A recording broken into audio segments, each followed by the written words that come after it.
A guten Erev Shabbos.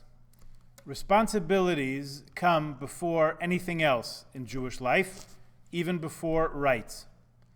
Jewish society at its comprehensive best is a web of interlocking responsibilities among family members, among our immediate community, to the larger Jewish community and the larger world.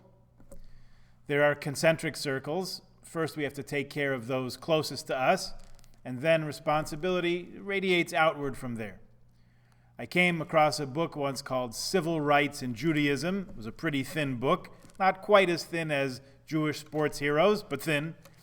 It came out from this book that rights are a much more narrow concern of Jewish law than responsibilities are.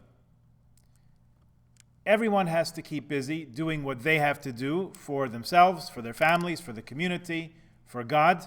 That, together with earning a living, can fill up most of your day. So you don't have too much time to worry about your rights and who might be infringing upon them. Not only that, but the working assumption was that for most of the last 2,000 years of our exile, we were guests in host societies that would only extend us right, if they ever did, when they felt like it. And when they no longer felt like it, they would take them back if we ever really had them at all. So there really wasn't that much to talk about until the age of emancipation in the late 1700s, when France and America and other nations thought seriously about considering us first actual people and then actual citizens who had rights. And of course, 72 years ago, with the creation of the first Jewish state in millennia, a whole new category of civil rights had to be formulated and articulated. Parshas Naso, our parsha this week, starts out talking about the responsibilities, not the rights and privileges, but the duties of the Levite families. At the end of last week's parsha, the Torah explained the responsibilities of the family of Kahas. Kahas had a son, Amram, who had two sons, one called Moshe, one called Aaron, and you already know what their job descriptions look like. So this week we find out about the responsibilities of Gershon's family. They were responsible for the coverings of the tabernacle, the Mishkan, and of their cousin Merari, whose family was in charge of all the supporting structure of this portable building, the beams, the pillars, the sockets, and all that. So while Aaron and his sons got the notoriety of doing the service on Yom Kippur and every other day of the year, each family groups carrying out their responsibilities made it possible for everyone else to be able to do their part. That's a real cooperative society. Some jobs have greater sanctity on the face of it, some appear maybe less so, but each is integral and valued.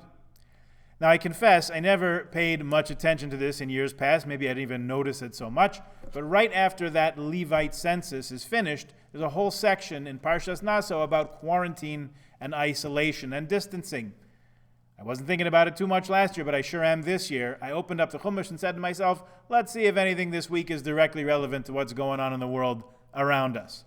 So right there in the third Aliyah is a conversation about who has to be quarantined from Machane Yisrael, our camp, as we made our way through the desert for 40 years. It was supposed to be 1 year, but wound up to be 40 years. Now, didn't we have quarantine and all that just a few weeks back? In Tazri and Mitzorah, we did, but that was way back in April. Maybe Hashem put this little taste of quarantine in here to remind us that He doesn't forget about us, still cooped up at home after all these weeks. So after that, we get into the parsha of the Sota, the discussion of the suspected adulteress. It's a rather gruesome process that a woman whose husband accuses her of unfaithfulness has to endure. It's a whole tractate of the Talmud. One day we'll get to learning that. The takeaway message here, though, is not denigrating women, God forbid, or calling anyone's integrity into question across the board. The question that it presents to us is the very nature of unfaithfulness. This parsha, Naso, is always read the Shabbos right after Shavuot, if it hasn't been read the week before. Now remember, we've spoken at length a few times this year already about the idea of Mount Sinai being like a chuppah, a canopy, a wedding canopy spread over our heads, as the Jewish people accepted the Torah and committed in a covenantal relationship to Hashem. Committed as in married, like betrothed, where we have a unique and special relationship with Hashem, which doesn't mean that He can't talk to other nations, but we know we have something special, a relationship like no one else has, special, dedicated. He's always there for us, we're always there for Him. How do we know? Not the least of which, because we say it many times every day. Baruch atah Hashem, blessed are you, God, Elokeinu melech haolam, our King, our God, sovereign of the universe. Asher kiddishanu b'mitzvotav, who kiddishanu with his mitzvahs. What did he do to us with his mitzvahs? Kiddishanu. Oftentimes we translate, we say he sanctified us, which is true. That's part of the story. When we make Kiddush, we are proclaiming the sanctity of Shabbat and making it happen in a sense. Kiddushin is also the name we give to getting married. The relevant tractate of Talmud here is Kiddushin. Doesn't talk about herring and crackers, not that kind of Kiddushin. Talks about getting married, that kind of Kiddushin. God marries us, so to speak, betroths us, enters into a covenantal relationship with us, which is what marriage at its essence is. That's what we celebrated, and that's what we felt last Friday and last Shabbos on Shavuos. That's the day Moshe was up there on the mountain. God was speaking to all of us. And what happened after when Moshe came down? Let's say we were not exactly writing thank you notes for the wedding presents. We were actually, embarrassing to say, carrying on with another god, one made of metal, a golden calf if we have to spell it out. Idolatry, adultery, they sound alike in English, and really the root of each of them is unfaithfulness. I made a promise to have an exclusive covenantal relationship with one, and then I turn around and start a relationship with another. It could be another person, could be another god. Either way, I'm not keeping my word. I'm breaking my promise. I'm being unfaithful. The word is used in both contexts. So thank heavens for Rashi. Rashi explains in the beginning, that the very beginning of the words of this section about the Sota, where it says, Ish ki siste ishto, where adultery is suspected. Rashi quotes the sages to explain that the unfaithful only act unfaithfully. He says, Ad shetikanes bahen ruach shtus, only when the spirit of folly enters their heads. In a very egalitarian move, Rashi says this goes for both men and women similarly. Foolishness is not the exclusive province of any one gender. And the idea here is keyed to the word sistet, which is an uncommon way to signal this transgression. Happens to be an acrostic. It's the same letters as shtus, the spirit of folly or foolishness. So when a person acts unfaithfully, it's not their best, truest selves. It's a mistake. It's rash behavior. It's folly. It's a bad choice made in the breach. This parsha comes maybe not by coincidence at this very moment in history where there's so much dissatisfaction in Israel, in the U.S., in Europe, with governments. The only people who seem to be happy with their governments these days are Canadians, right? Can't hear you. You're awful quiet today.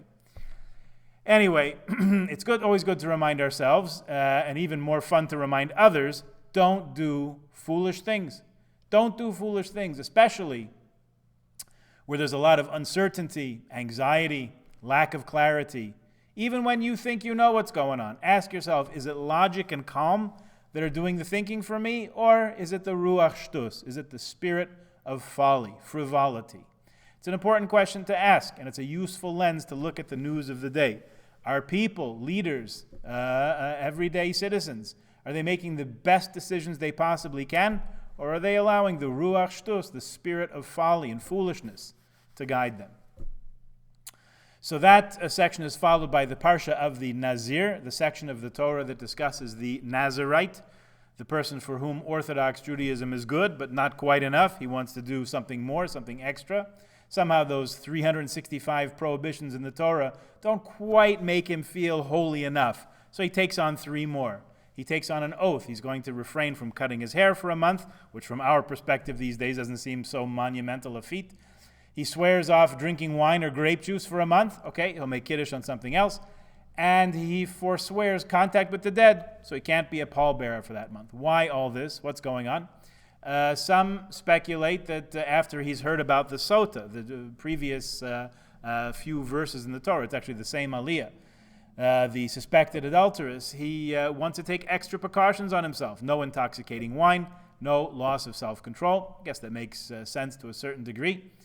Then again, it could be simply this desire that some people have, and let me try to say this with the least amount of condescension that I can, the desire to be holier than thou, Some people say, well, the requirements are fine. That's a standard for everyone. But I want to keep a higher standard of sanctity. Are we allowed to do that? Clearly, this parsha says, yes, we are.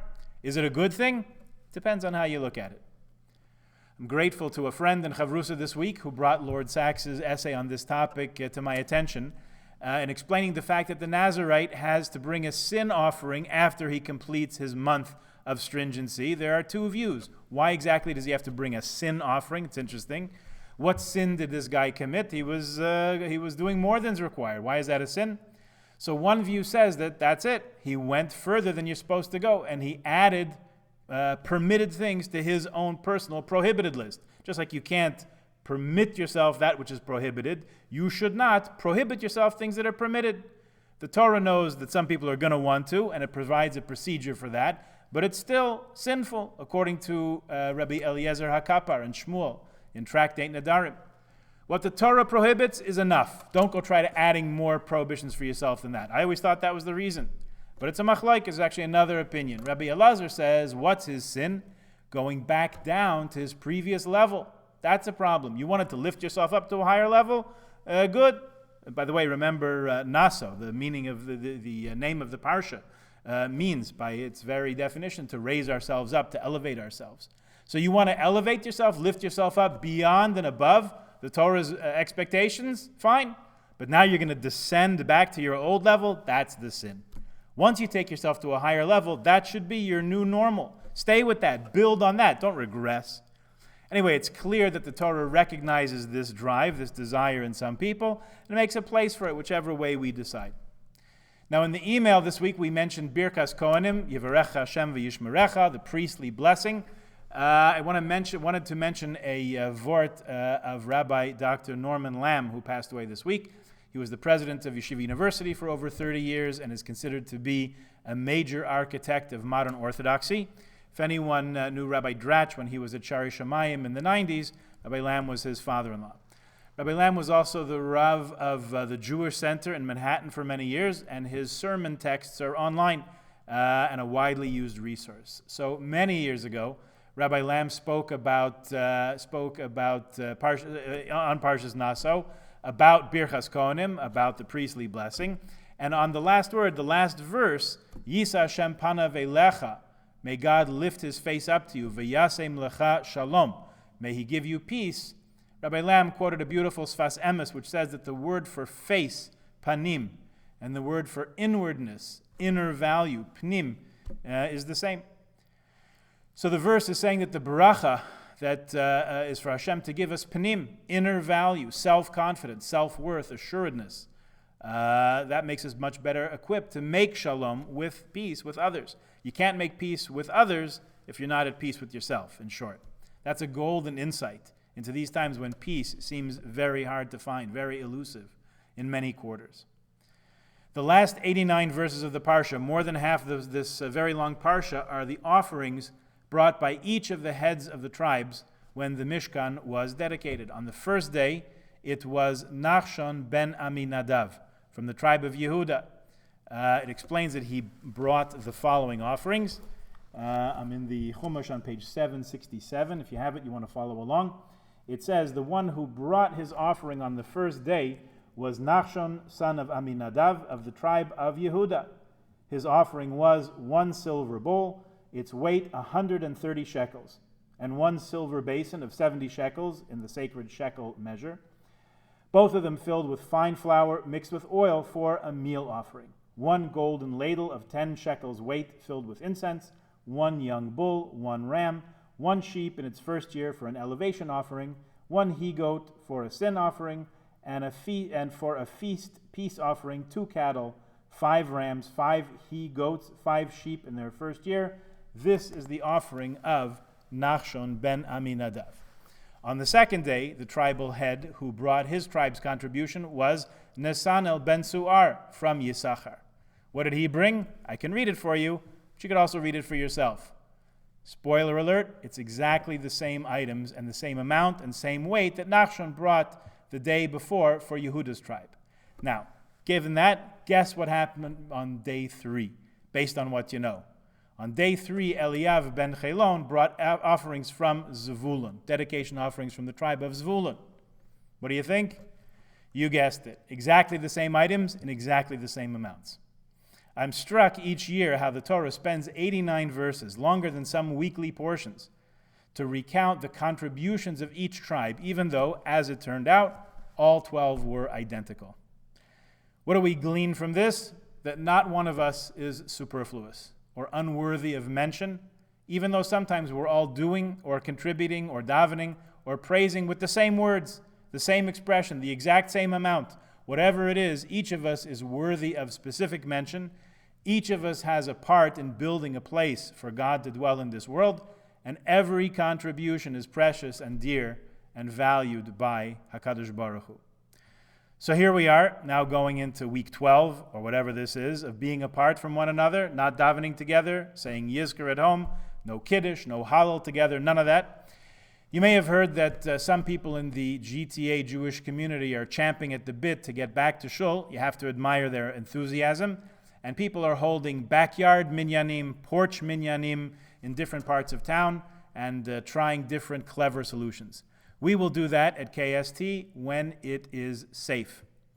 When we have reasonable assurance that gathering together for an outdoor minyan in the parking lot, or even when it's reasonably safe to gather in shul in limited numbers and with appropriate spacing, we will reconvene our minyan, but we certainly will not do it while the province prohibits gatherings of more than 5, as will be the case for the rest of June. And even when it is permitted by law, we will also be guided by our physicians in our community, who will continue to advise us of the best case, lowest risk protocols to follow. And for those who are worried, don't worry. There will definitely be Rosh Hashanah and Yom Kippur. We just don't know what they're going to look like this year. If it's permissible to gather in shul, then we will make that option available for those who feel safe doing it. In any case, we will do our very best, everything we can and beyond, to make sure that everyone has a meaningful and inspirational high holiday season, even if it looks and feels a little different than it did last year. We are a community, and we will take care of each other, we will support each other, and all of our prayers together, even though we're saying them from different places, should be answered for the good for us and for Klal Yisrael, and all the things that this full and wonderful Parsha has to teach us will enter into our panim and become part of our inner values and self-worth, and that will continue to contribute to peace in the world, peace among ourselves, and peace within ourselves. Shabbat Shalom.